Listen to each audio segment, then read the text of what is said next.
मुकम्मल की जा चुकी हैं। फ़ारूक सत्तार भी आ चुके हैं, खालिद मकबूल सिद्दीकी बैठे हैं, मुस्तफ़ा कमाल बैठे हैं और नसरीन जलील साहिबा भी बैठी हैं, आमिर खान बैठे हैं और उनके हमरा वसीम अख्तर भी बैठे हैं। तो ये बड़ी अहम प्रेस कॉन्फ्रेंस होने जा रही है।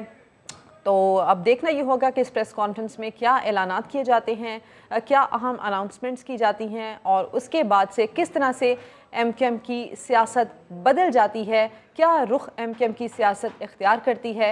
और ये प्रेस कॉन्फ्रेंस अब बस इसका आगाज़ हो रहा है। तमाम कारकुनों को अस्सलाम वालेकुम और आप सब की आमद का शुक्रिया। आप सबके इल्म में है कि गुज़श्ता 5 साल से सिंध के शहरी इलाकों के साथ होने वाले रवैये, यहाँ पर दी जाने वाली लगाई जाने वाली सियासी आज़ादियों पर कदगन, मर्दमशुमारी, हल्का बंदी, वोटर लिस्ट, नौकरियों, शनाख्त, पहचान, इज्जत नफ्स, ये सब जद में रही है। गो के ये दास्तान 50 साल पुरानी है, लेकिन इसकी तफसील में जाने के बजाय 5 साल में MQM मुत्तहदा कौमी मूवमेंट अपने प्रेस कॉन्फ्रेंसेस के ज़रिए, कारकुनों के इजलासों के ज़रिए और अवामी जलसों में यह अपील करती रही है और दावत देती रही है कि हालात संगीन से संगीनतर हो रहे हैं। हम सबको उसकी संगीनी का एहसास है और इसलिए ज़रूरत इस बात की है कि हम तमाम लोग अपनी आवाज़ में आवाज़ मिलाएं और सिंध के शहरी इलाके, जहाँ पर गो के पूरा पाकिस्तान बसता है, कराची को मिनी पाकिस्तान कहा जाता है। पूरे पाकिस्तान के हर इलाके के लोग, हर ज़बान बोलने वाले, हर मसला और फ़िक़े से ताल्लुक़ रखने वाले इस छोटे से पाकिस्तान में बसते हैं। लेकिन यहाँ पर वो लोग जिन्होंने तहरीक पाकिस्तान के लिए जद्दोजहद की, फिर महज पाकिस्तान के खातिर हिजरत की, उनकी औलादे ख़ास तौर पर यहाँ पे रहती थी और हम ये समझते थे पाकिस्तान जिस मकसद के लिए बनाया गया है, उस मकसद के पूरा करने के लिए वो लोग जिनके अजदाद ने पाकिस्तान बनाया था, उन पे ही पाकिस्तान को बचाने, पाकिस्तान को अपनी मंजिल तक पहुंचाने की सबसे ज़्यादा जिम्मेदारी है। और ज़रूरत इस बात की है कि उनके दरमियान इत्तेहाद और इत्तेफाक पैदा किया जा सके ताकि वो मुत्तहिद होकर पाकिस्तान की बका की जंग लड़ सके, जद्दोजहद कर सके। तो मैं अल्लाह का शुक्र अदा करता हूँ कि इस हालात में हम सब ने अपनी अपनी जिम्मेदारियाँ पूरी की हैं और हमारी इस अपील पर और इस दावत शमूलियत पर और शराकत पर तमाम लोगों ने आपस में, ख़ास तौर पे जो नया मरहला शुरू हुआ था, जिसके ज़रिए सिंध के शहरी इलाकों को, ख़ास तौर पे कराची को, जो कि पाकिस्तान का रेवेन्यू इंजन है, पाकिस्तान की मईशत, पाकिस्तान का अमन, पाकिस्तान की बका, पाकिस्तान का इस्तेहकाम जिसके साथ वाबस्ता है, उसके असल वारिसों से छीनने का कि जो साजिश और मंसूबा बनाया गया था, उसको रोकने और उसको नाकाम बनाने के लिए हम सबको इकट्ठा होकर आगे बढ़ने और आवाज़ बुलंद करने की जो ज़रूरत थी, आज अल्लाह का शुक्र है कि हम सब की ये मुश्तरका कोशिशें और काविशें रंग लाई हैं और मैं यहाँ पर पाकिस्तान सरजमीन पार्टी के चेयरमैन मुस्तफ़ा कमाल भाई, सदर अनीस कायम खानी भाई, उनके रुफ़का, उनके साथी, उनके कारकुनान और फारूक सत्तार भाई और उनके साथ जो साथी उनके रुफ़का थे यहाँ पर आए हैं और बहुत से ख्वाब और बहुत सी उम्मीद और बहुत से यकीन आप लोगों की मौजूदगी में आज कौम को मिल रहा होगा। और इस कौम को तकसीम करने वाले या इसके मैंडेट को तकसीम करने वाले, इसकी आवाज़ को दबाने वाले, साजिशें करने वाले, कौम में मायूसी पैदा करने वालों को आज मायूसी होगी। मैं आप सबकी आमद का भी शुक्रिया अदा करता हूँ और मैं उम्मीद करता हूँ कि आप इस कौमी जद्दोजहद में हम सब मिलकर चलने का आज अज़्म करें।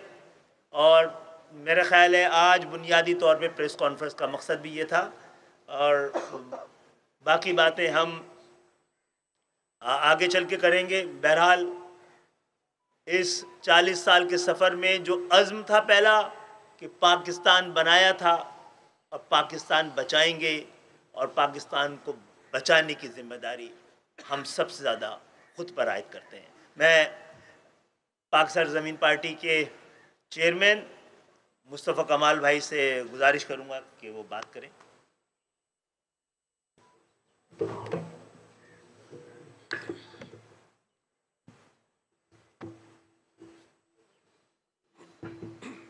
औज़ु बिल्लाहि मिनश शैतानिर रजीम, बिस्मिल्लाहिर रहमानिर रहीम, रब्बि इश्रह ली सदरी व यस्सिर ली अमरी वहलुल उक़दतम मिन लिसानी यफ़क़हू क़ौली, सल्लल्लाहु अलैहि वसल्लम।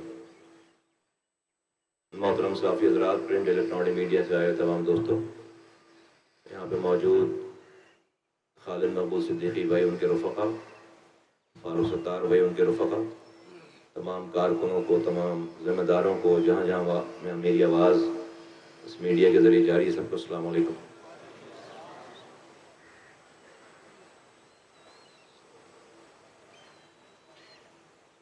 आइंदा आने वाले दिनों में लिखने वाला मौर्रिख़ आज के दिन को अहम दिन लिखेगा। कुछ ऐसे फैसले इस दिन होने जा रहे हैं जो कि ना समझ में आने वाले हैं। अगर हम अपनी बात करें तो हमने पहले भी ना समझ में आने वाले फैसले किए हैं, जहां से जिस चीज़ की लोगों को उम्मीद नहीं, सोच नहीं थी, हमने वो काम करके दिखाए।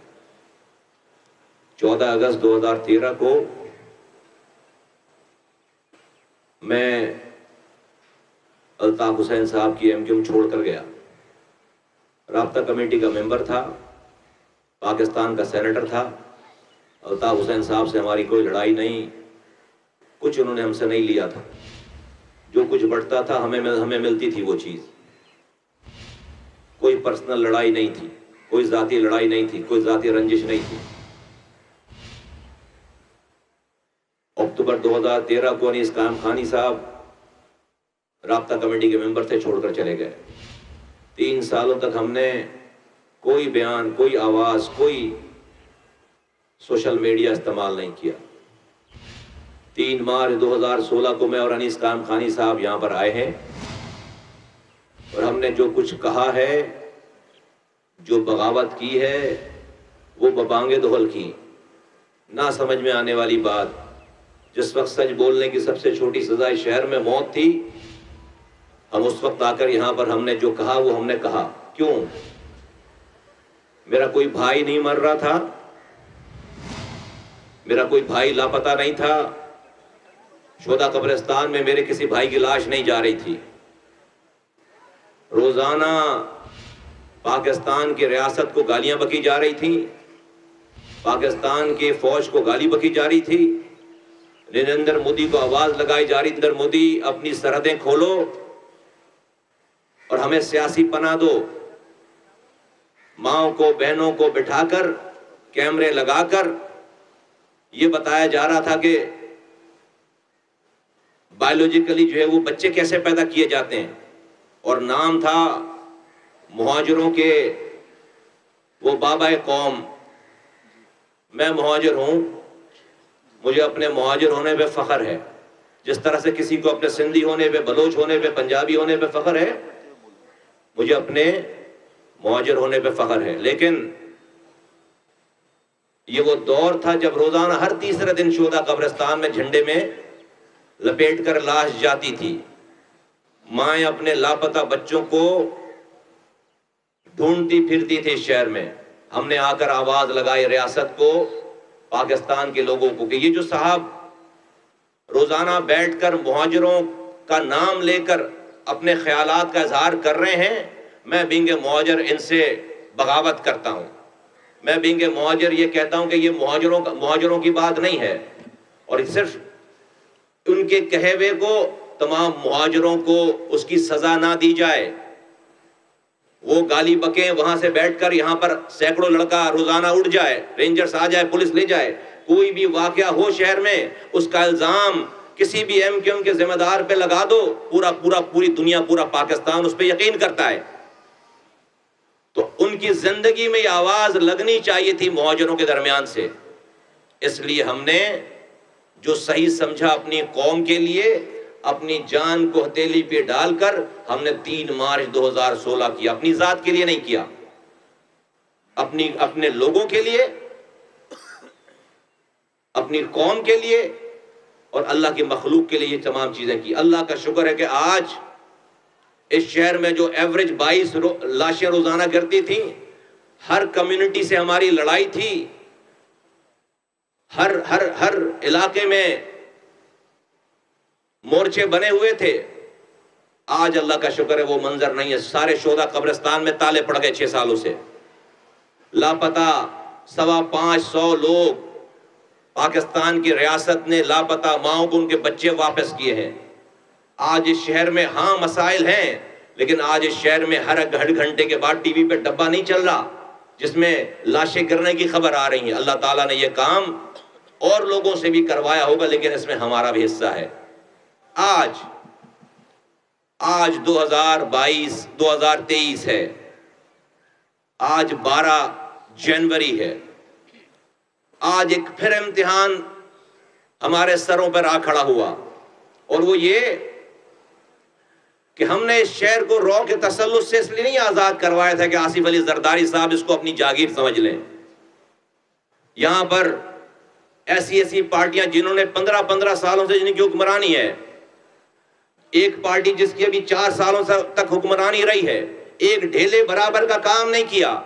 लेकिन इस तमाम सियासी सूरत हाल की वजह से कि ये इधर बैठे हैं, हम उधर बैठे हैं, वो ये ख्वाब देखने लगे कि इस शहर पे आइंदा नस्लों तक के लिए कब्जा करने का की मंसूबाबंदी हो गई। जरा सा कुछ लोग इस शहर में शरीफ क्या हुए कि पूरा शहर ही बदमाश हो गया। हर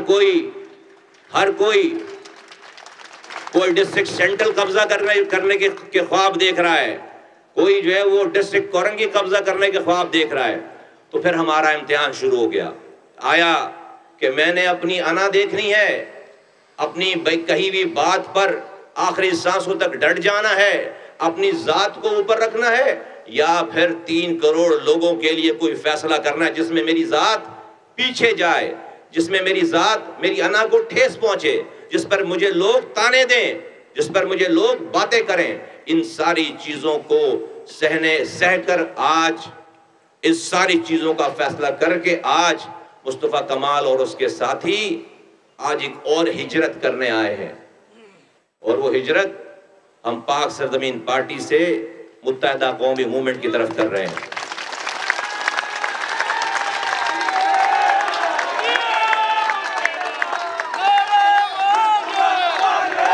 ना ये हमारी जात का मसला है, ना मेरी ऑर्गेनाइजेशन का मसला है, ये पाकिस्तान का मसला है। कुछ जिन लोगों की ये मंसूबाबंदी है, चले मैं डायरेक्ट स्ट्रेट फॉरवर्ड बात करता हूं, तमीज से, बहुत मुअद्दबाना गुजारिश करता हूं आसिफ अली जरदारी साहब से उनका इरादा है कि बिलावल भुट्टो जरदारी को वजीर आजम पाकिस्तान बनाएं, लेकिन वो अपने वजीरों को समझाएं कि वो अपनी चंद सीटों की खातिर कराची पे कब्जा करके अगर पूरे कराची को उन्होंने पीपल्स पार्टी का मुखालिफ बना लिया तो क्या बिलावल भुट्टो अफोर्ड कर सकेंगे कि कराची को अपने साथ अपने खिलाफ खड़ा कर लें और वजीर आजम बन जाएं? नहीं, अगर उनको वजीर आजम बनाना है बिलावल भुट्टो को, तो कराची और सिंध के शहरी इलाके के लोगों, हैदराबाद के लोगों की दाद रसी करनी पड़ेगी, उनके दुखों पर मरहम रखना पड़ेगा, अपने दिल को बड़ा करना पड़ेगा। और ये मैं कोई मुखालफत की बात नहीं कर रहा, मैं बहुत ही अदब से, बहुत ही मुअद्दबाना गुजारिश कर रहा हूं कि चंद लोगों की बातों में आकर सारा गेम खराब ना करें। हम नहीं लड़ना चाहते, लेकिन अगर मैं मुहाजिर हूं और 2.5 लाख आपने नौकरी दी है और इस शहर में कोटा सिस्टम था, उस कोटे पे भी कोटा नहीं दिया, 40% कोटा था, उस पे भी जाली डोमिसाइल बनाकर आप एक नौकरी नहीं है कराची हैदराबाद वालों को, एक यूनिवर्सिटी नहीं है, पीने का पानी घर में आता नहीं है, सीवरेज का पानी घर से बाहर जाता नहीं है, कचरा आप उठाने नहीं देते, रात में लाइट नहीं, सुबह गैस नहीं, तबाह बर्बाद है शहर। फिर आप कहते हैं कि कराची हमारा है, तो क्या करें? फिर ये नौजवान क्या करें, कहां जाएं? अगर आज ये तो पार्टियां मौजूद हैं जो अपने अपने लोगों के जज्बात को, अपनी बातों को रोकते हैं, समझाते हैं, कल को लोग जो हालात हो गए वो हमारी भी बात नहीं सुनेंगे। तो मैं पाकिस्तान चलाने वालों से गुजारिश करता हूं कि खुदा के वास्ते इस कराची के दुखों का अब मदावा किया जाए। मैं लोगों से कहता हूं, कराची के लोगों से कहता हूं, देखो मैं सामने साथ बैठकर कहता हूं, हाँ हम में इख्तिलाफ था और हमने खुलकर इख्तिलाफ किया है, मैंने मुनाफिकत नहीं की, लेकिन अगर आज लोगों के लिए, अगर इन हालात को देखकर मैं आज मुफाहमत की बात कर रहा हूं तो इसमें भी मुनाफिकत नहीं है। मैं पाक कराची के रहने वालों को कहता हूं कि अपने अपने कंफर्ट जोन से उनको बाहर निकलना पड़ेगा अमन के साथ। और आपने देख लिया पीटीआई कुछ नहीं कर सकी, पीपल्स पार्टी 15 सालों से कुछ नहीं कर सकी। अगर कोई कुछ इस शहर को पहले भी बनाया था, इंशाअल्लाह ताला इस शहर को दोबारा बनाएंगे इंशाअल्लाह ताला। और ये कराची के लिए नहीं, ये कराची के लिए नहीं, कराची पाकिस्तान को पालता है, कराची पाकिस्तान को आज भी चला सकता है, पाल सकता है। IMF और बाहर के लोन से आपको सांसें मिल सकती हैं, आपको वेंटिलेटर लग सकता है, आप लॉन्ग टर्म नहीं चल सकते। ये जगह है जो पाकिस्तान को चलाता है, इसकी आप यारी कीजिए, दिलों को बड़ा कीजिए। 18वीं तरमीम में जो इख्तियारात और वसाइल वजीर आला को मिले हैं, NFC अवार्ड से पैसे लेते हैं, PFC award, provincial finance commission नहीं देते। हम भीख नहीं मांग रहे, ये हमारा हक है। 8वीं तरमीम सूबे के तमाम ऑर्गन्स के लिए था, सारे इख्तियारात और वसाइल वजीर आला हाउस में पार्क होने के लिए नहीं था। तो 18वीं तरमीम में जो इख्तियारात और वसाइल मिले हैं वो डिस्ट्रिक्ट और यूनियन काउंसिल्स तक वो उतरने चाहिए। मुझे पता है कि और साथियों ने भी बात करनी है, लेकिन शायद ये बातें दोबारा ना हो। तो मैं आज पाकिस्तान की रियासत चलाने वालों से, पाकिस्तान की एस्टेब्लिशमेंट से भी कहना चाहता हूँ, पाकिस्तान की हुकूमत से भी कहना चाहता हूँ कि एक दफ़ा इस शहर के नौजवानों को वंस फॉर ऑल एमनेस्टी दी जाए, माफ़ी दी जाए, इनको माफ़ किया जाए। आज भी जो लापता नौजवान हैं उनको बाज़ियाब उनकी माओं के हवाले किया जाए। आपने 7 सालों से देख लिया कि एक भी पत्थर नहीं पड़ा इस शहर में, बड़े बड़े नाम, बड़ी बड़ी चीजें। लोग आज अगर इस शहर में अमन है तो इन तमाम नौजवानों की कंट्रीब्यूशन की वजह से अमन है, इनका हिस्सा है इस अमन में। आज भी जो लोग, जिनकी माएं, जिनके बच्चे तड़पते फिर रहे हैं अपने लापता प्यारों के लिए, उन लापता साथियों को बाजियाब किया जाए। जिन लोगों पर झूठे मुकदमात हैं जेलों के अंदर, उनको एक दफा माफ किया जाए। कराची की माओं के दिलों में से ये जो चुभा हुआ कांटा है उसको हमेशा के लिए निकाल फेंका जाए, इसको निकाला जाए। और हम ये इरादा करते हैं यहाँ बैठकर, मैं अपनी तरफ से अपने लोगों की जिम्मेदारी के साथ जो आज आए हैं, हम यहाँ पर अब कोई तफरीक नहीं करना चाहते। आप शायद सवाल करेंगे, इसके बाद मैं आपको पहले ही दे दूं, आपको जवाब दे दूं। बहुत सारे सवाल होंगे, उसमें एक सवाल लाजमी होगा कि आप किसके अंडर में काम करेंगे? तो हम खालिद मकबूल सिद्दीकी भाई के अंडर में काम करेंगे। आपका सवाल एक तो कम हो गया, तो बहुत सारा टाइम इसमें जाया करने के बजाय ये वाली चीज मैं आपको पहले बता दूं तो बहुत सारी। तो एक तो ये वाली बात है। दूसरी बात ये है कि इस शहर की अब इसकी दाद रसी की जाए। हमने अपना रोल प्ले कर दिया, वो जो कोई सोच नहीं कर सकता था, हमने आज अपनी जात से बाहर निकल के वो सब कुछ करके दिखाया है, वो सब कुछ हमने करके दिखाया है। और इंशाअल्लाह ताला इसके असरात कराची और पूरे तमाम सिंध और सिंध के तमाम अजला और तमाम पाकिस्तान के रहने वालों पे इसके असरात होंगे। आखिरी बात मैं ये कहना चाहता हूँ, ये शहर, जैसे कि मैंने कहा, मैं मुहाजिर हूँ, मुझे अपने मुहाजिर होने पे फख्र है, लेकिन ये शहर सिर्फ मुहाजिरों का नहीं है। यहाँ पर लाखों की तादाद में पख्तून बसते हैं, सिंधी बसते हैं, बलोच बसते हैं, पंजाबी बसते हैं, हजारेवाल बसते हैं। अगर ये शहर, अगर मुहाजिरों की सबसे बड़ी तादाद है, अगर मुहाजिरों के साथ बुरा होगा तो इस शहर के रहने वाले पख्तूनों के साथ भी बुरा होगा, पंजाबी बलोचों सिंधियों के साथ भी बुरा होगा। आज जो लोग हमें अपनी हुकूमत चलाने के लिए यहाँ पर लिसानी फसादात कराते थे, इंगेज कराते थे, आज अल्लाह का शुक्र है कि इस पिंडाल में भी और हमेशा इंशाअल्लाह ताला हमारे देखेंगे कि अगर लियाकताबाद का मुहाजिर है, औरंगी का मुहाजिर है, कोरंगी का मुहाजिर है, मलीर का मुहाजिर है, फेडरल वेरिया, अजीजाबाद, न्यू कराची, नॉर्थ कराची का मुहाजिर है, तो इस पिंडाल में सोहराब कोट का पख्तून भी हमारे साथ अब शाना बचाना है। इस पिंडाल में लियारी का बलोच भी हमारे साथ शाना बचाना है। इस पिंडाल में मलीर का सिंधी भी हमारे साथ शाना बचाना है। सारी जुबानें बोलने वाले आज हमारे साथ यक जुबान एक जान है और एक मिशन के तहत एक झंडे के नीचे काम करने के लिए तैयार हैं। शहर की बका के लिए, लोगों की बका के लिए, अपनी जात से निकलकर इस शहर को, इस सूबे को, इस मुल्क को तरक्की देने के लिए मैं समझता हूं कि आज का ये दिन बहुत बड़ा दिन है। इससे पाकिस्तान की तरक्की का आगाज होगा। कराची बनेगा तो पाकिस्तान बनेगा। अल्लाह ताला हमारा हामी और नासिर हो, और जिन लोगों ने भी इसके अंदर कोशिशें की, अल्लाह ताला उसको इसका अजर दे। बहुत शुक्रिया।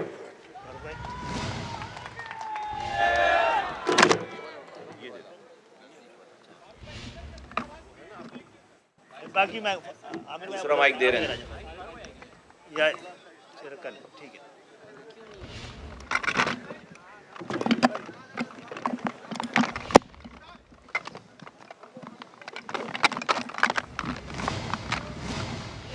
अब ये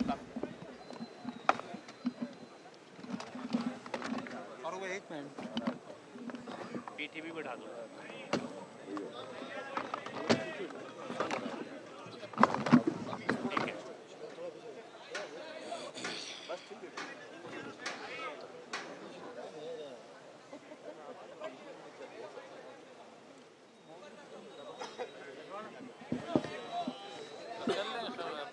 शुरू कर दें, अजान हो जाएगी।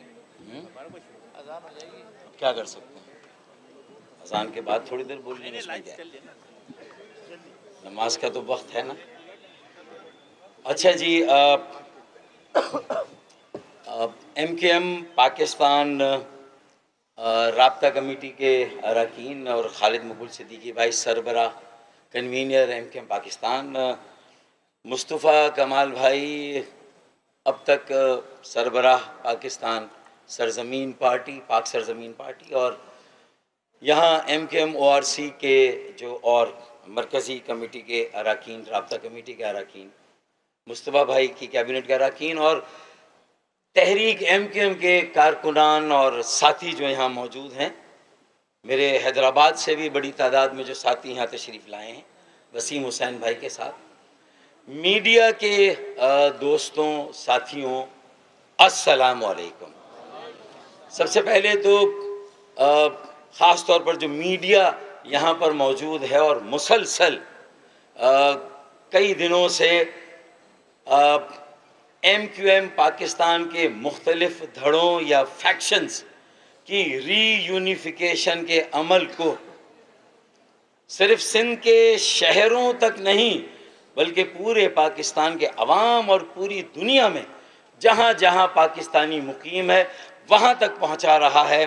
मैं मीडिया की यहाँ पर इतनी बड़ी तादाद में मौजूदगी और अब तक उन्होंने जिस तरह इस अमल को कवर किया है, मैं मीडिया हाउसेस, उनके मालकान, उनके मुदीरान, उनके जो फील्ड रिपोर्टर्स, ब्यूरो चीफ, मैं उन सब का भी दिल की गहराइयों से शुक्रिया अदा करता हूँ। बहुत बहुत शुक्रिया आपका। अब हम आते हैं 12 जनवरी 2023। ये सिर्फ सिंध के शहरों, पूरे सिंध और पाकिस्तान के लिए अहमियत का हामिल दिन नहीं है।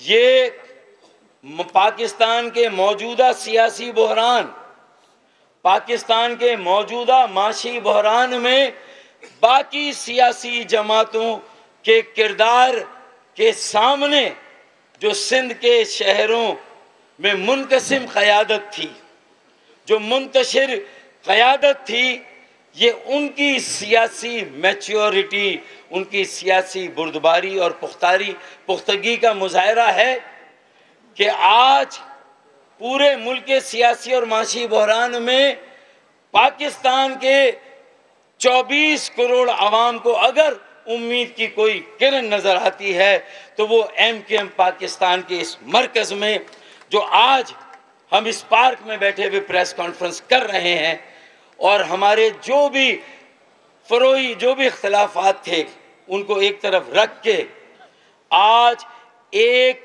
मुत्तहिद, मुनज़्ज़म और मुतहर्रिक MQM पाकिस्तान कायम करने जा रहे हैं। मेरे ख्याल में ये पूरे पाकिस्तान के 24 करोड़ आवाम के लिए हवा का ताज़ा झोंका है। ये पूरे पाकिस्तान के लिए एक मैसेज है। मकसद क्या है कि जो कराची का बिलखुसूस कौमी किरदार रहा है, अगर हम ये दावा करते हैं ये मिनी पाकिस्तान है, यहाँ हर ज़बान बोलने वाला पाकिस्तानी है, यहाँ हर इलाके का पाकिस्तानी है, तो जो मुझे नज़र आ रहा है बड़ी सियासी जमातों का रवैया कि जिस तरह दस्तो गरेबान हैं, जिस तरह उन्होंने मुल्क को हाईजैक किया हुआ है, चाहे आप पंजाब को देखें कि वोट ऑफ कॉन्फिडेंस लेना है नहीं लेना है, अदालतें बीच में कूद गई हैं। जो माशी बहरान है, अरे 10 अरब डॉलर का जनेवा से एक तोहफा आ गया, हमारी गैरत पे एक और सवाल आ गया तो हम ये कह रहे हैं कि बड़ा तीर मार लिया। खुदा की कसम, कराची और MQM जो मिडिल क्लास पढ़े लिखे नौजवानों की सियासी जमात है, उसे अगर मौका दिया जाए इस मुल्क में पाकिस्तानी कौम की तश्कील का, कौम साजी का, तो ये 10 अरब डॉलर अकेला कराची आपको कमा कर दे सकता है। किसी और का दस्ते नगर आपको बनने की ज़रूरत ही नहीं है। हम उस कमी को इंशाअल्लाह ताला पूरा कर देंगे।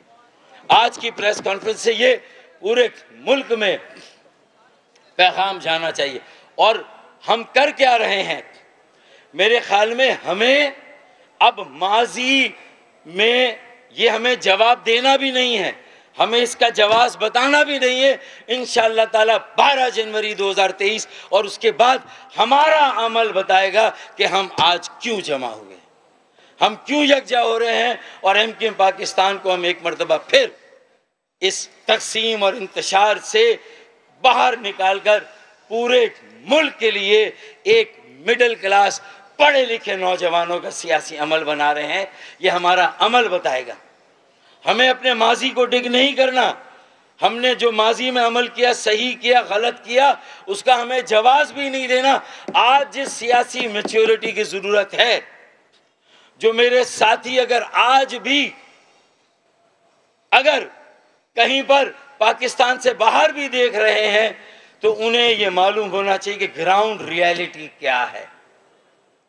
हमें यहाँ पर एक मुत्तहिद, मुनज़्ज़म, मुतहर्रिक MQM बनानी, एक रीब्रांडेड MQM, एक रिफॉर्म्ड MQM, एक ऐसी MQM जो माजी की लेगेसी, जो छाप लगी हुई है हम पर, हमें उस छाप से अपने आप को बहुत अलग करके दूर ले जाना है, मुस्तक़बिल में माजी से निकालना।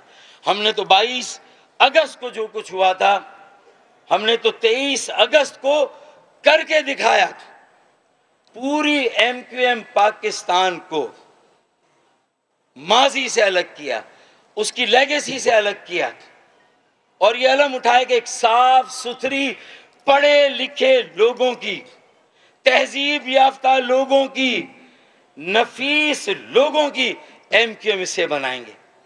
फिर साजिशें हुई बाहर से भी और अंदर भी। कहीं ना कहीं हमारी गलतियां थीं, कहीं ना कहीं हमारे सख्त गिर मौकिफ थे, कहीं ना कहीं हमारी कोताहियां थीं, तो आज जब हम जमा हुए हैं और हमें ये एहसास हो रहा है कि ये तकसीम ज़हर कातिल थी, सिर्फ MK, देखिए अगर MKM का वोट बैंक तकसीम हुआ, MKM की सीटें छीन ली गई, MKM पाकिस्तान तकसीम हो गई, लेकिन अगर कोई और इस खला को पूरा कर देता, एक तंजीम, एक ऑर्गेनाइजेशन, एक नेटवर्क बन जाता, एक तहरीक बन जाती, एक नजरियाती सियासी अमल बन जाता, तो शायद मैं अजान के लिए वक्फा देता हूं। अहम प्रेस कॉन्फ्रेंस जिसमें ऐलान कर दिया गया है, मुस्तफ़ा कमाल ने अहम ऐलान किया है। उन्होंने कहा है कि एक मिशन एक झंडे के नीचे काम करने के लिए तैयार है। खालिद मकबूल सिद्दीकी की ज़ेर सरपरस्ती काम करेंगे, ये ऐलान कर दिया गया है। और इसके साथ साथ अब से कुछ देर पहले फारूक सत्तार ने भी गुफ्तगू की है। उन्होंने ये कहा है कि आज का दिन मुल्की सियासत के लिए अहम है, जो भी इख्तलाफात थे उन्हें साइड पर रख दिया गया है। आज एक मुत्तहिद, मुनज़्ज़म, मुतहरिक MKM पाकिस्तान कायम करने जा रहे हैं। बड़ी सियासी जमातें दस्तों गिरेबां हैं, बड़ी सियासी जमातों ने मुल्क को हाईजैक किया हुआ है। कराची के नौजवानों को पूरे एतमाद बनाकर देखें, $10 अरब सिर्फ कराची ही कमा कर दे सकता है। हमें माजी का जवाब देना होगा। उनकी जानिब से ये भी कहा गया कि आज एहसास हो रहा है कि तकसीम ज़हर कातिल थी, बड़ी सियासी जमातें दस्तों गिरेबा रही हैं। उन्होंने ये भी कहा कि अदम उठाया था कि MKM को साफ व शफाफ बनाएंगे। MKM पाकिस्तान को तकसीम और इंतशार से बाहर निकाल रहे हैं। बिल्कुल, कराची के नौजवानों को पुरएतमाद बना कर देखें। डॉक्टर फारूक सत्तार की जानिब से ये कहा गया, $10 अरब सिर्फ कराची ही कमा कर दे सकता है। हमें माजी का जवाब और जवाज़ नहीं बताना। 12 जनवरी सन 2023 के बाद हमारा अमल इकट्ठा होने की वजह बताएगा। MQM पाकिस्तान को तकसीम और इंतशार से बाहर निकाल रहे हैं। अलम उठाया था कि MQM को साफ़ और शफाफ बनाएंगे, फिर साजिश हुई। कहीं ना कहीं हमारी अपनी गलतियां सामने आई हैं। तो डॉक्टर फारूक सत्तार ये तस्लीम कर रहे हैं कि जो तकसीम थी वो बिल्कुल भी दुरुस्त नहीं थी, गलतियां हुई हैं, साजिश हुई है। लेकिन आज एहसास हो रहा है कि तकसीम ज़हर कातिल थी। बड़ी सियासी जमातें दस्तो गिरेबां हैं, बड़ी सियासी जमातों ने मुल्क को हाईजैक किया हुआ है। डॉक्टर फारूक सत्तार की जानिब से ऐसा कहा गया, जबकि मुस्तफ़ा कमाल की जानिब से कहा गया कि इस्टेब्लिशमेंट से कहता हूँ कि कराची के नौजवानों को माफ़ी दी जाए। पहले भी हमने शहर को बनाया था, अब भी बनाएंगे। पाकिस्तान पीपल्स पार्टी PTI कराची के लिए कुछ नहीं कर सकी। मुस्तफ़ा कमाल ने यह इल्ज़ाम लगाया पाकिस्तान पीपल्स पार्टी के ऊपर और इसके साथ साथ पाकिस्तान तहरीक इंसाफ के ऊपर। चूँकि हुकूमत थी माजी में पाकिस्तान तहरीक इंसाफ की, कराची से MNAs थे पाकिस्तान तहरीक इंसाफ के, लेकिन मुस्तफ़ा कमाल ये कह रहे हैं कि कराची की बेहतरी के लिए, कराची की डेवलपमेंट के लिए पाकिस्तान तहरीक इंसाफ ने कुछ नहीं किया। एक तरफ तो वो तनकीद का निशाना बना रहे थे पाकिस्तान तहरीक इंसाफ को, और दूसरी तरफ पाकिस्तान पीपल्स पार्टी जिसकी सिंध में हमेशा से ही हुकूमत रही है। 2008 के बाद से हमने देखा है कि हमेशा से ही सिंध में पाकिस्तान पीपल्स पार्टी की हुकूमत रही है। उनको भी शदीद तनकीद का उन्होंने निशाना बनाया।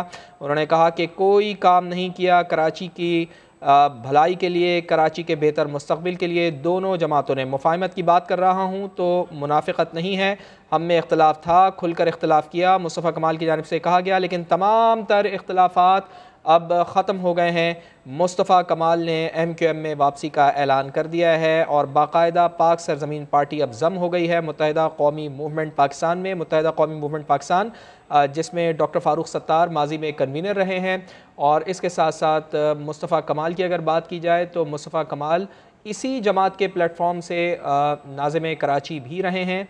बड़ा काम किया है उन्होंने कराची की बेहतरी के लिए। इसी वजह से मुस्तफ़ा कमाल ये कह रहे हैं कि कराची को जितना बेहतर तरीक़े से हम समझ सकते हैं उतना बेहतर तरीक़े से और कोई नहीं समझ सकता। तो डॉक्टर फारूक सत्तार और मुस्तफ़ा कमाल एक बार फिर MQM में शामिल हो गए हैं।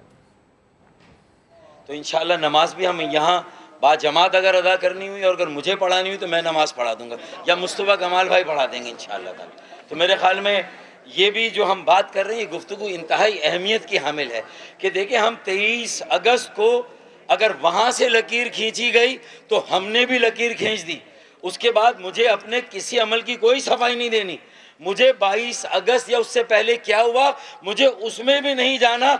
मुझे ये बताना है कि अगर मैं 23 अगस्त को अलग हो गया तो फिर जो 22 अगस्त का मुकदमा था वो आज तक कोर्टों में क्यों लटक रहा है। 22 अगस्त में हमें भी उन मुकदमों में उलझाकर फिर किसने रखा हुआ है। फैसला अदालतों को करना है, फैसला रियासतों को करना है, फैसला हुकूमतों का करना है। जो हमने फैसला करना था खालिद मकबूल भाई, हम 23 अगस्त को वो फैसला कर चुके हैं। फिर हम किसी और डिटेल में या बहस में जाएं, कम से कम ये मेरा, मैं समझता हूं कि ज़र्फ नहीं है कि हम किसी इस तरह की तफसील में जाएं। अब अगर हम बानियाने पाकिस्तान और उनकी मौजूदा नस्ल है, तो हमने ये फ़र्क करके बता दिया कि पूरे मुल्क से क्या सदा आ रही है, पूरे मुल्क में क्या सियासत हो रही है। पोलराइजेशन, सियासी कशीदगी, इख्तदार इख्तदार इख्तदार, इसके अलावा कुछ नहीं। और 10 अरब डॉलर का कर्जा जो कि जेनेवा से उठाकर लाया गया, ये पाकिस्तान का मुकद्दर है। और हम यहां बता रहे हैं कि कराची को एक मौका दो, हमें हमारा कौमी किरदार अदा करने दो, MQM को उसका कौमी किरदार अदा करने दो। कसम खुदा की पूरे मुल्क में एक मिडिल क्लास पढ़े लिखे नौजवानों का सियासी अमल और क़यादत हम अगले चंद महीनों और चंद सालों में ना दें, तो जो खालिद भाई, मुस्तफ़ा भाई, जो मेरी वही सज़ा जो चोर की सज़ा। तो मैं ये दावा इसलिए कर रहा हूँ कि ये पोटेंशियल है। हमारे आबा अजदाद ने पाकिस्तान बनाया था भाई, मेरे अजदाद की कुर्बानियों का। ये गाड़ियाँ हटवा दें भाई, किसी को हार्ट अटैक हुआ है। ये BPR 664, BDT 841, BHN 370। अल्लाह ताला हमारे किसी भी साथी को आज जज्बात से मगलूब होकर उसने अगर दिल पकड़ लिया अपना, अल्लाह ताला उसको ज़िंदगी दे, उसको सेहत दे। ये गाड़ियाँ बराए करम रास्ते में इसको हटा दें। तो मैं ये कह रहा हूँ कि देखें चैलेंजेस, देखें माशी बहरान, मैं उसकी तफसील में नहीं जा रहा। मुस्तफ़ा कमाल भाई ने बहुत सारी बातें कराची और सिंध के शहरों के मसाइल, और कराची हैदराबाद नहीं, सक्खर, नवाबशाह, मीरपुर ख़ास और फिर आगे जाएं तो लाड़काना और दीगर शहरों की भी क्या हालात हैं। 1300 अरब रुपए जिस सूबे के 1000 अरब मरकज़ से मिलते हों, हम 4000 अरब रुपए सालाना देते हैं कराची वाले, और हमें 40 अरब की खैरात मिलती है। ये तभी होगा कि जब हम एक आवाज़ होकर यहाँ से निकल कर इंशाअल्लाह ताला, खालिद भाई ने कहा ना कि जब ऐवानों में फैसले नहीं होंगे तो रोड पर होंगे। तो भाई रोड पर जब होंगे, जब इस मुल्क की तारीख का सबसे बड़ा धरना एमेजिना रोड पर नहीं, शाहराए फैसल पर हम करके दिखाएं इंशाअल्लाह। फिर हम देखते हैं कि ये 5 जनवरी का इलेक्शन कैसे होता है। 15 जनवरी का जो ये ऐलान हुआ है, हमारी नजरें इससे आगे हैं।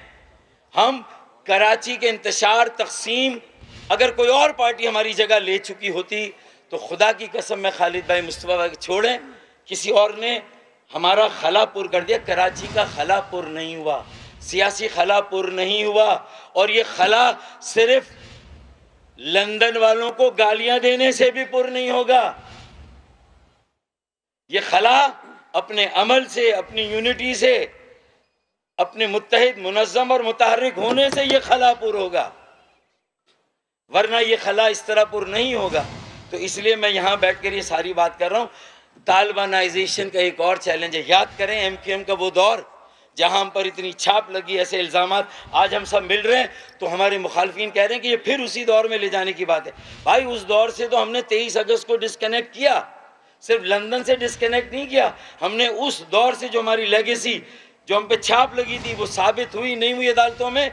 लेकिन हम आज ये दावा करते हैं कि zero tolerance for crimes, zero tolerance for violence, zero tolerance for militancy, zero tolerance for anti state, anti Pakistan sentiment and activity. इन सब के लिए हमारा ज़ीरो टॉलरेंस हमारा है। अगर हमारी सभों में कोई ऐसी काली भेड़ हो तो हमारे साथ, जहां हमें मावनत चाहिए, फैसिलिटेशन चाहिए, सहूलत चाहिए, वो अगर वहां मिलती है तो हम इस पाकिस्तान को 22वीं नहीं 23वीं सदी में इंशाअल्लाह ताला ले जाएंगे। कराची के नौजवान ले जाएंगे, कराची के तलबा और तालबात ले जाएंगे इंशाअल्लाह ताला। तालिबानाइजेशन आपने देखा, KPK में बन्नू में क्या हुआ, आज बलूचिस्तान में क्या हाल है। वहाँ के MNAs, MPAs तहरीक तालिबान पाकिस्तान को भत्ता देकर अपना काम चला रहे हैं। ये एक नई इफरीत है जो वापस आई है। और फिर कराची में उन्हें दोबारा से अपना घर आबाद करने में कौन सी देर लगेगी। तो उनको भी मुंह अगर दिया था उस वक्त, तो ये इस मिडिल क्लास की रोशन ख्याल, ये जो लिबरल, जो ये सेक्युलर, ये जो ऑर्गेनाइजेशन है आम आदमियों की नौजवान, इसी ने मुंह दिया था। तो कल भी हमने मुंह दिया था इंतहा पसंदी दहशतगर्दी को। इंशाअल्लाह हमें मुनज़्ज़म, मुत्तहिद और मुतहरिक होने दे। इंशाअल्लाह ताला पूरे पाकिस्तान से भी इस इफरीत को हम ख़त्म करेंगे। हमें 140 के तहत इख्तियारात चाहिए, बल्दियाती वसाइल, और इख्तियारात हमारा हक है, हमें मिलने चाहिए। सुप्रीम कोर्ट ने भी फैसला किया और इलेक्शन कमीशन कहता है कि प्रोविंशियल गवर्नमेंट डिलिमिटेशन करती है, ये रूल में उसका इख्तियार है। तो भाई जेरीमैंडरिंग सिर्फ डिलिमिटेशन में नहीं हुई, वाटर बोर्ड अगर बल्दियाती कानून से निकालकर 140A की खिलाफ वर्जी की गई, आइन की किसी शिक की खिलाफ वर्जी की गई, वो जेरीमैंडरिंग है। 140A के इख्तियारात सूबे ने हड़प कर लिए, गस्ब कर लिए, ये जेरीमैंडरिंग है, ये क़ब्ल से इंतखाबात धांधली है। सिर्फ ये धांधली नहीं कि डिलिमिटेशन में 8,000 का, 20,000 का, 30,000 का एक हल्का और दूसरा 90,000 का हल्का। और बानियाने पाकिस्तान की औलादों को ये बताया जा रहा है कि तुम्हारी गिनती नहीं होगी, मर्दमशुमारी में तुम्हारी आबादी को जाहिर नहीं किया जाएगा, तुम्हें गिना नहीं जाएगा, तुम थर्ड रेटेड पाकिस्तानी नहीं, तुम चौथे, पांचवें, छठे दर्जे के पाकिस्तानी हो। ये अगर पैगाम दिया जाएगा तो ये असल में आज का चैलेंज है। और पूरे मुल्क की क़यादत कहाँ खड़ी है? PMLN, पीपल्स पार्टी, PTI, दंगल है पूरे मुल्क में। किसी को मईशत, महंगाई, बेरोजगारी, सब्जियां, दूध, गोश्त, आटा कहाँ पहुंच गया? सड़कें तो तबाह हैं, लेकिन ये मसाइल इनको कौन देखेगा? महंगाई को, बेरोजगारी को कोई इस पर बात नहीं कर रहा। फिर आटे का मसनूई बहरान, वो अलग अजाब बन के सर पे खड़ा। कतारें देखे किसी इलाके में, ये सिर्फ दही सिंध मीरपुर खास नहीं है कि वहाँ कोई शख्स जाँ भाग हुआ, ये हर जगह ये है। तो मीरपुर खास, हैदराबाद, नवाबशाह, सक्खर, ये तरक्की के इंजन हैं, इन्हें यरगमाल मत बनाओ। ये सिंध को भी आगे ले जाएंगे, ये पाकिस्तान को भी आगे ले जाएंगे। ये मैसेज हो, कराची को अपनी कॉलोनी, तुम अपने हारियों, किसानों को अपनी जो है वो ज़ाती मिलके समझो, लेकिन आज से कराची, हैदराबाद, सक्कर को, नवाबशाह और मीरपुर खास को अपनी ज़ाती मिलके समझा, तो फिर हम भी फैसला कुन जद्दोजहद के लिए यहाँ बैठे। ये सिर्फ थियोरेटिकल नहीं है। अगर हमें निकलना है तो हम सिर्फ मोतबर, काबिल एतबार, काबिल कबूल लोगों को सामने ला रहे हैं, और उसके साथ साथ इंशाअल्लाह अगले 10 साल की क़यादत भी खालिद मकबूल भाई, मकबूल सिद्दीकी भाई की क़यादत में इंशाअल्लाह ताला अपने बच्चों को भी जो है वो इंशाअल्लाह ताला इस तहरीक की बागडोर, जमात की, तंजीम की बागडोर इंशाअल्लाह उसके हवाले करेंगे। आखिरी बात ये कि सरफराज को तुमने कई बार आजमाया, सरफराज धोखा नहीं देता। हाँ, सरफराज धोखा खाता है, सरफराज ने धोखा खाया है। आज ही हम सबके यहाँ बैठने का मकसद ये है कि सरफराज जब धोखा नहीं देता तो आज ये फैसला कर रहा है कि अब सरफराज धोखा खाएगा भी नहीं, अब सरफराज धोखा नहीं खाएगा। उसकी बहाली हुई है, क्रिकेट की बहाली हुई है, इज्जत नफ्स की बहाली है। आम आदमी की इज्जत नफ्स को बहाल करने हम यहाँ बैठे हुए हैं। दर बदर फिरने वालों, मेडिकल कॉलेज के एडमिशन्स, इंजीनियरिंग कॉलेज के, जो कुछ हमारे शहर के, हमारे बच्चों के, हमारे डोमिसाइल पे हमें नौकरियां ना मिले, दुनिया जहां को नौकरी मिले, वियतनामी, बर्मी, बंगाली, अफगानी कराची में, और कराची वाले कराची से आउट, ये नहीं होगा। हमें बताया जाए हमें पाकिस्तान में नहीं गिना जाएगा तो कहाँ गिना जाएगा, हमें ये बताया जाए। अगर पाकिस्तान में हमारी हल्का बंदियाँ सही नहीं होंगी तो हमें बताया जाए कि हमारी हल्का बंदियाँ कहाँ सही होगी। ये मेरा रियासत से भी सवाल है, हुकूमत से भी सवाल है, और अदालत से भी सवाल है। वाखिर दावाना अनिल हम्दुलिल्लाहि रब्बिल आलमीन।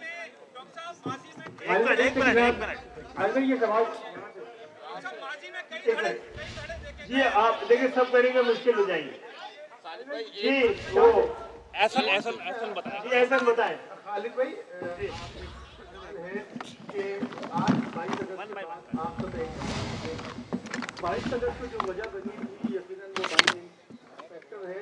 और शहर में जो आज हम देख रहे हैं के बानवे के हवाले से टॉकिंग भी की जा रही है, तो ऐसा लगता है कि वो फैक्टर भी ऑन है। अगर उसके कुछ लोग हैं पाकिस्तान में या पाकिस्तान से बाहर, आज आप उनको भी पाकिस्तान में शमूलियत की दावत देंगे? और क्या इस जो आज आप लोगों का इत्तेहाद हुआ है, इसमें गवर्नर सिंह का कितना किरदार है? एक तो पहली बात यह है कि जब तक गवर्नर सिंह की बात है, पहले वो सुन लीजिए कि गवर्नर सिंध हमारे नॉमिनी है, लेकिन पूरे सिंध के गवर्नर हैं।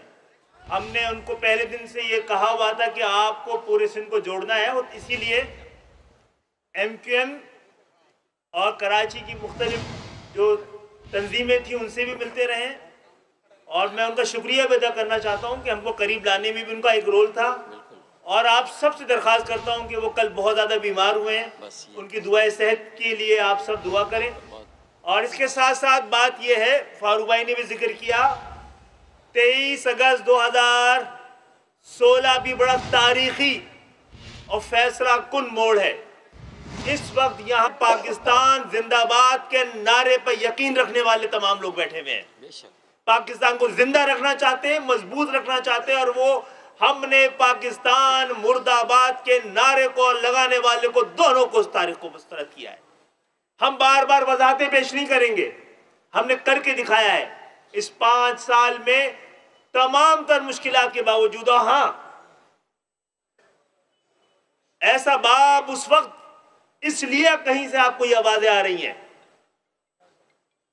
कि 2018 को होने वाले इंतखाबात में धांधली के जरिए जो MQM को हराया गया है, अगर कराची के अवाम के मैंडेट का इजहार नताइज से होता तो पाकिस्तान मुर्दाबाद के नारे पर हमेशा के लिए दरवाजे बंद हो चुके होते सियासत के।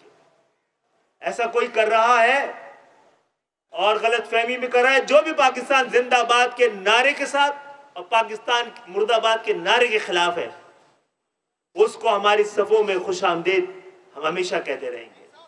और मैं ये समझता हूँ कि अब एक ऐसी उम्मीद और यकीन कि कराची के जरिए, कराची की इंजन के जरिए पाकिस्तान की ट्रेन अपने मंजिल तक पहुंचकर दिखाएगी इंशाअल्लाह ताला। एक चीज़ जो देखें, लापता साथियों की बाजियाबी भी खालिद भाई का, मुस्तफ़ा भाई का, हम सब का मुश्तरका मुतालबा रहा है।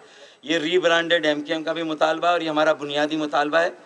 गवर्नर सिंध कामरान टिसूरी भाई की खिदमत को भी हम सब सराहते हैं, और उनके ख़िलाफ़ भी मुझे लगता है कि मुझे नहीं पता, तहकीकात होगी तो पता चलेगा, वो शदीद अलील हैं, बहुत बीमार है। अल्लाह ताला हम उनकी दराजी उम्र के लिए और उनकी सेहतयाबी के लिए भी दुआ करते हैं। जी साहब, आप बताएं कि आपने भी बलदियाती उम्मीदवार नॉमिनेट किए, मुस्तफा कमाल साहब ने भी किए, वो आपकी पार्टी में वापस आ गए, तो क्या फार्मूला तय पाया? अब तो दोनों के उम्मीदवार पाकिस्तान MQM के उम्मीदवार हैं। अगर इंतखाबात होते 15 जनवरी को, तो कौन किसको सपोर्ट करेगा, किस तरह से फार्मूला तय? देखिए, एक तो 15 जनवरी को इंतखाबात तो नहीं होने देंगे जनाब, ठीक है ना। और इंतखाबात अगर कल, अगर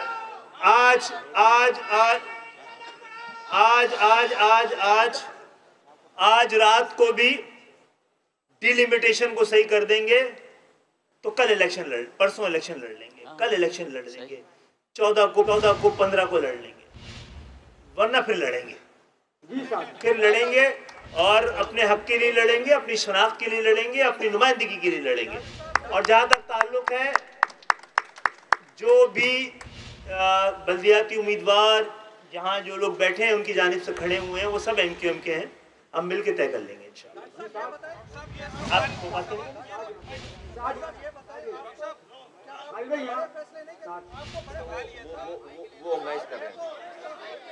जी बताइए भाई, यहाँ के लोगों को भी देख लें भाई। हाँ जी।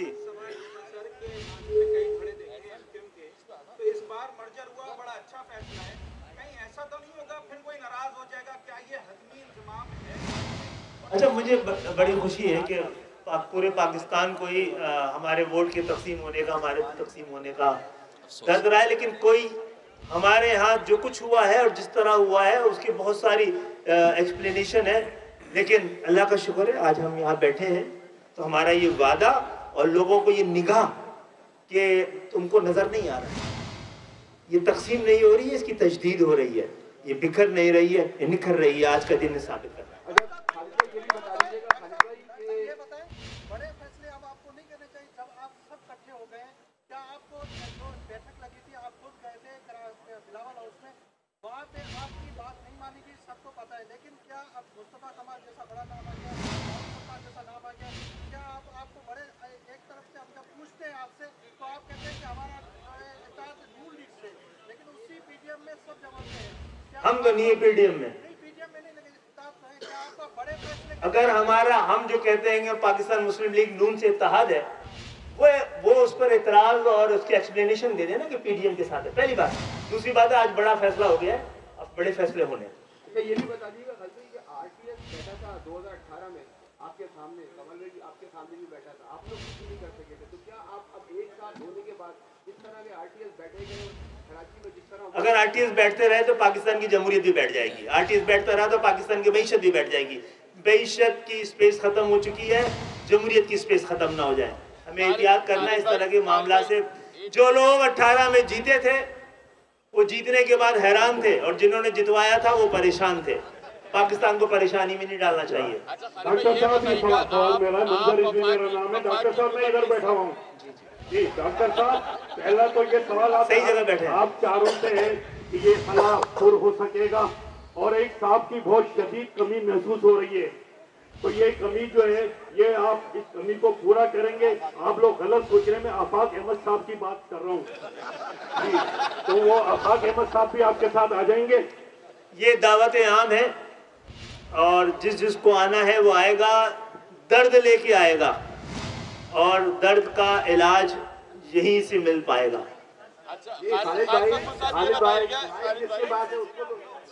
खालिद भाई ये बताइएगा, आप वफाकी हुकूमत का हिस्सा हैं, वफाकी हुकूमत का हिस्सा होने के बावजूद आप इतनी दरबदर की ठोकरें खा रहे हैं, कभी इलेक्शन कमीशन के दफ्तर, कभी पीपल्स पार्टी के दफ्तर, तो आप इतने वो तो लग रहे हैं। वफाक भी यही कर रही है आजकल।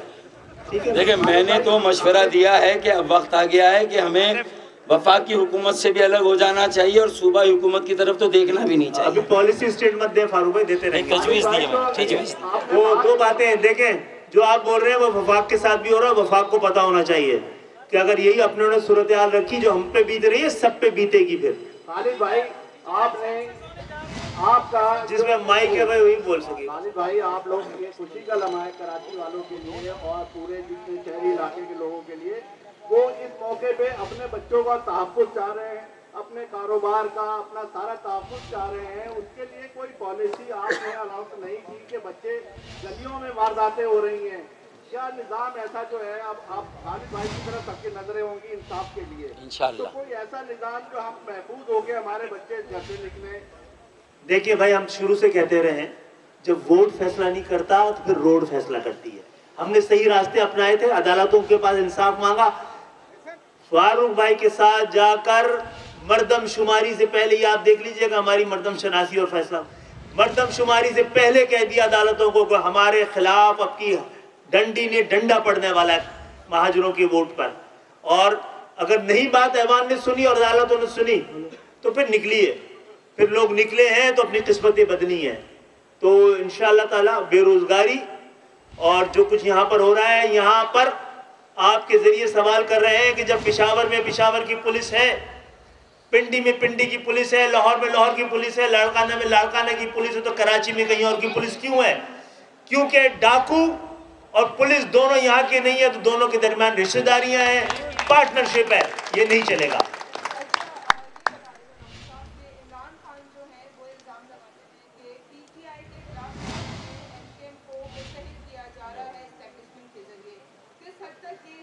ये चीखें बता रही है कि हम सही बैठे हैं आज।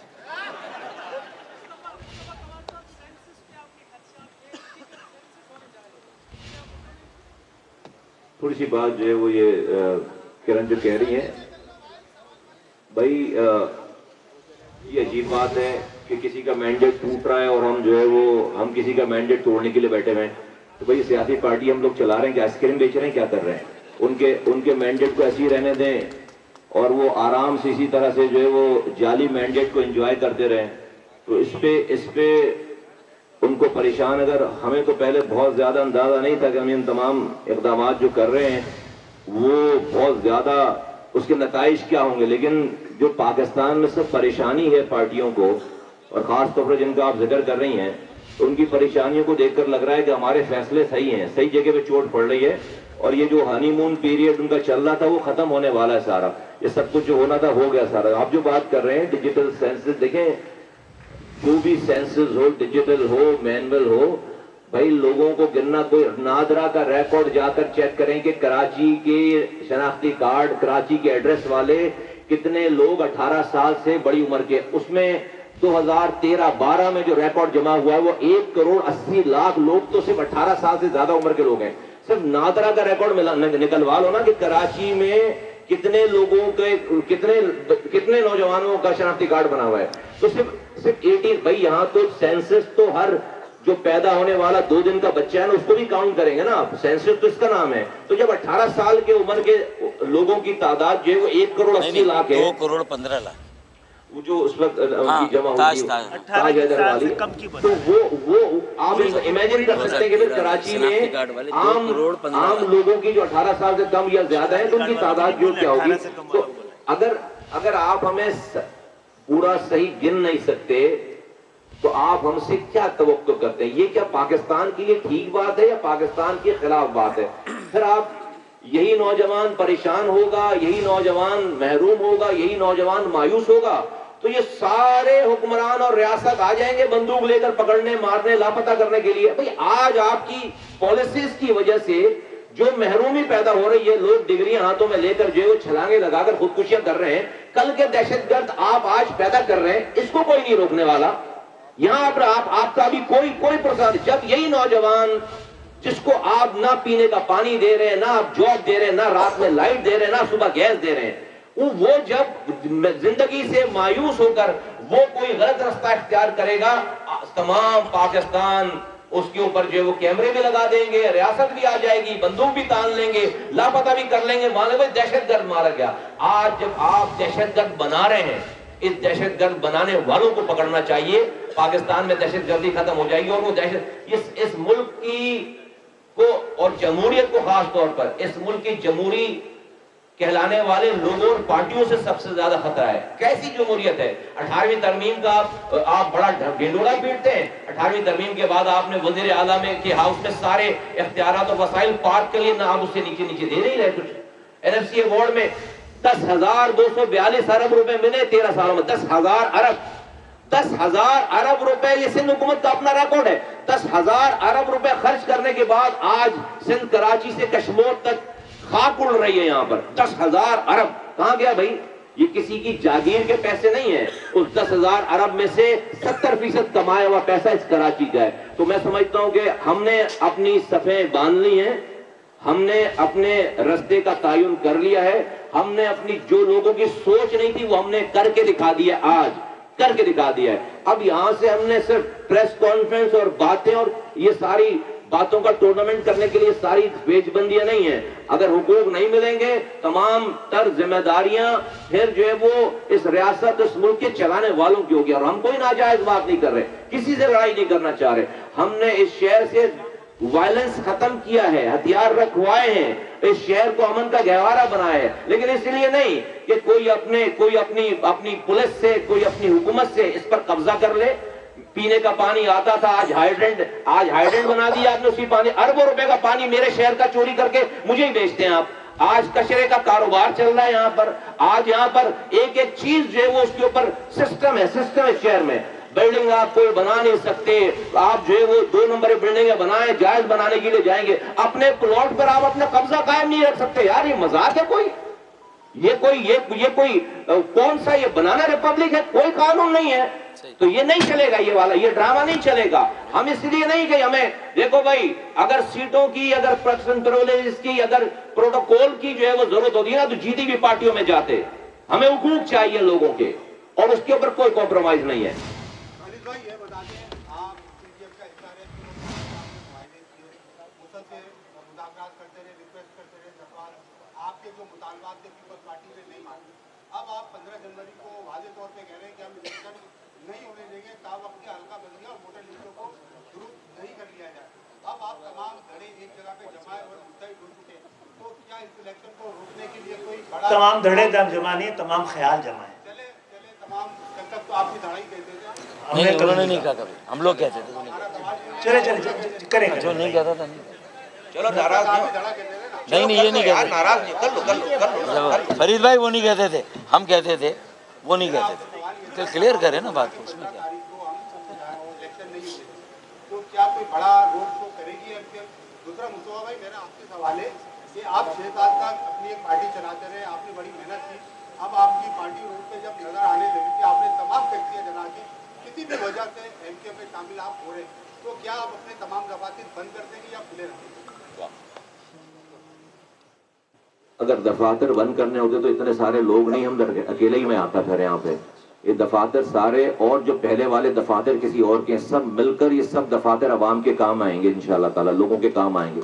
ये सब दफातर हमारे मुश्तरका हैं, सबके हैं, जो इनके हैं वो भी हमारे हैं, जो हमारे हैं वो इनके हैं सारे, ठीक है। नंबर 1। नंबर 2 ये कि आपसे पूछ रहे हैं, जहाँ तक पीडीएम का ताल्लुक है, जहाँ पीपुल्स पार्टी की बात कर रहे हैं, तो हमने शुरू से कहा है, हमने भी कहा है और बिलावल साहब भी कहते हैं कि हमारे दरमियान इत्तेहाद नहीं, वर्किंग रिलेशन है। मैं पहले भी कह चुका हूँ कि हम वज़ीर आला हाउस गए थे तो अपने कुछ मुतालबात के लिए गए थे ना, और इसलिए गए थे कि हमारे मुतालबात सुने जाएं।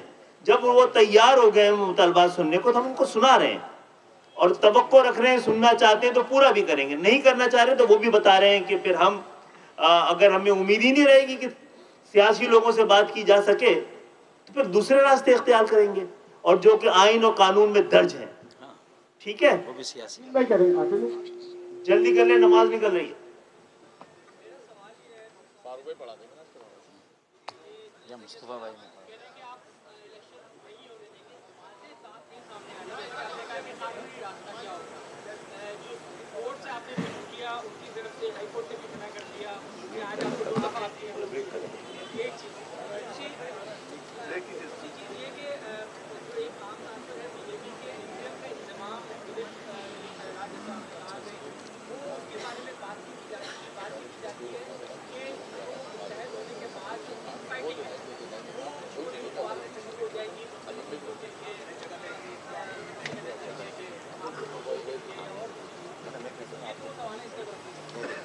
पहली बात तो ये कि बड़ी अहम बात की है, इलेक्शन कमीशन से लेकर हाई कोर्ट तक और हाई कोर्ट से लेकर सुप्रीम कोर्ट तक किसी ने ये नहीं कहा है कि आपकी प्ली गलत है, किसी ने ये नहीं कहा है कि जो आप इंसाफ मांग रहे हैं वो गलत मांग रहे हैं, किसी ने नहीं कहा जो आप बात कह रहे हैं गलत कह रहे हैं। सब कह रहे हैं आप गलत वक्त में आए हैं, आपने देर कर दी है, आप गलत अदालत में आ गए हैं, क्योंकि किसी के पास भी हमारी बात का जवाब नहीं है और हमारा केस मजबूत है, सुनने ही की दरख्वास्त है।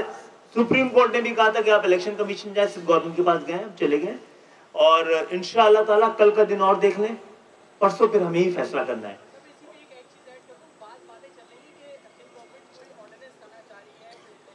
अच्छा, हमें कुछ नहीं पता है, हमें कुछ नहीं पता है। अगर लाना चाह रही है, किस लिए लाना चाह रही है, क्या लाना चाह रही है, अगर वो समझती है कि ये उसका इख्तियार है, बल्कि इलेक्शन कमीशन का इख्तियार है कि डिलिमिटेशन सही करे, वो कर देते हैं, तो हम तो कल भी इलेक्शन लड़ने के लिए तैयार है। पहले भी आपसे कहा था और आप मिले हैं तो मिल के ही आगे बढ़ेंगे। खदशात के जरिए उसको एड्रेस पहले से नहीं किया जाता। डॉक्टर साहब ये फरमाइएगा, आपने अपनी प्रेस कॉन्फ्रेंस में उस दिन कहा था, अगर आपको आवाज़ आ रही है तो पहले भी हमने माजी में देखा, आप लोग एक तो हो गए, चले अच्छी बातें दे रहा है, दुरुस्त है, क्या आप कराची का जो वोट बैंक लेकर आ सकते हैं, क्योंकि लंदन की जानिब से बाइकआउट का ऐलान किया जाता है और यहाँ पर हम देखते हैं पोलिंग स्टेशन खाली होते हैं, इतना दूसरा वोटर लाते हैं और लाते हैं फ्रेंड आउट। बीवी आपकी उम्र जो है ना कम है, हम पैराशूट से नहीं उतरे एमक्यू में, 93 में बॉयकॉट हुआ था, बता रहा हूँ, सुने सीरियस लोग सुन तो ले आपकी बात का जवाब दो। ये जो बॉयकॉट है ना, बॉयकॉट हमने बॉयकॉट किया है, करके दिखाया। जब रिट थी, मुट्ठी बंद थी, एक्सपोज नहीं हुए थे, तो 93 में बॉयकॉट हुआ। और ऐसा बॉयकॉट हुआ कि उस जमाने में MNAs का इलेक्शन पहले होता था और 2 दिन के बाद प्रोविंशियल असेंबली का इलेक्शन होता था। MNAs के इलेक्शन में उस दिन उस जमाने की एस्टेब्लिशमेंट ने कहा कि भाई हिस्सा नहीं ले सकते, तो बॉयकॉट कर दिया एमक्यूएम ने। जहां पर 2,70,000, 2,60,000, 2,50,000 से लोग एमएनए बनते थे, वहां पर एमक्यूएम के बॉयकॉट की वजह से 2700 वोटों से एमएनए बने। 2700। और अगले दिन अखबारों में तस्वीरें थी कि जो काम, ये जो पोलिंग एजेंट था, खवातीन वो स्वेटर बुन रही थी, लाइनें नहीं थी वहां पर। उस वक्त की एस्टेब्लिशमेंट मजबूर हो गई, हाथ पैर जोड़े कि भाई हमारी पूरी दुनिया भर में बदनामी हो रही है, आओ आकर कुछ भी नहीं कहेंगे, आकर प्रोविंशियल गवर्नमेंट का 2 दिन के बाद इलेक्शन लड़ लो। 12 घंटे के नोटिस पर, जहां पर एमएनए 2700 वोटों पर 70,000 वोटों से एमपीए बन, इसको कहते हैं बॉयकॉट। अभी कौन सा बॉयकॉट है? अभी रोजाना आवाज लग रही है। देखें, गॉन आर द डेज। देखिए, हमारी कोई मुखालफत नहीं है जाती, गॉन आर द डेज। आज जो है वो ये शहर 40 सालों से उनके हाथों में था। जिस कोटा सिस्टम के नाम पर पार्टी बनी खत्म करने, भी आज 40 सालों पे शोधा कब्रिस्तान आबाद करने के बाद आज वो कोटा सिस्टम अपनी बदतरीन शक्ल में मौजूद है कि आज उस कोटे में भी कोटा नहीं मिल रहा। हजारों लोग लापता हो गए, हजारों लोग शहीद हो गए।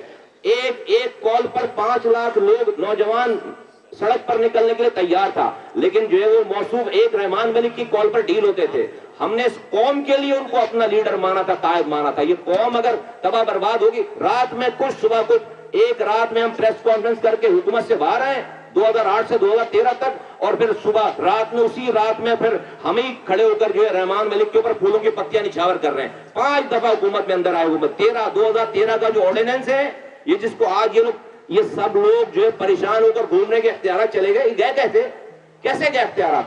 इसी जिनके आप बॉयकॉट की बात कर रही हैं, इनकी मौजूदगी में, इसी हुकूमत में शामिल रहते हुए 2013 में ये इख्तियारात और वसाइल गए, कुछ भी नहीं कर सके, एक पत्थर भी नहीं मार सके।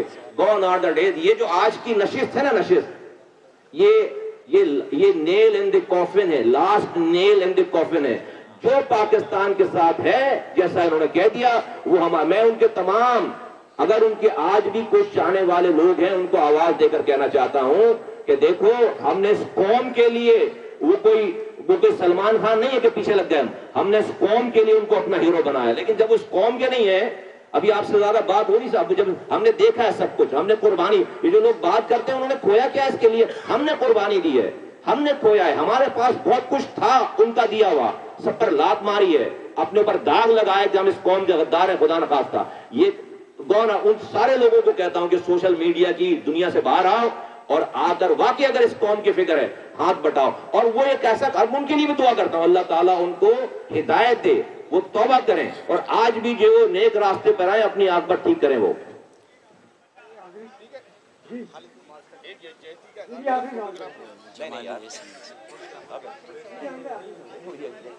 आखिरी सवाल है, अब तो हो ही गया सब कुछ, एक तस्वीर ड्रामा लगेगा, ड्रामा।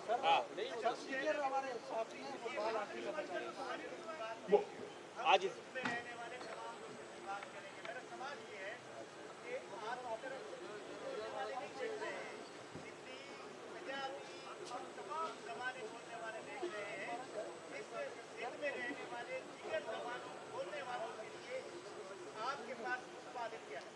मुतबादिल ये है कि हमारी तरह कोई करके दिखा दे कि हमने एक ऐसे वक्त में, जब सियासत की जुम्मा बाजार में सेनेट की सीट 25 करोड़ से 74 करोड़ पहुंच गई, हमने मिडिल क्लास की एक डबल एमए की भी स्कूल टीचर को सेनेट में भेजा है।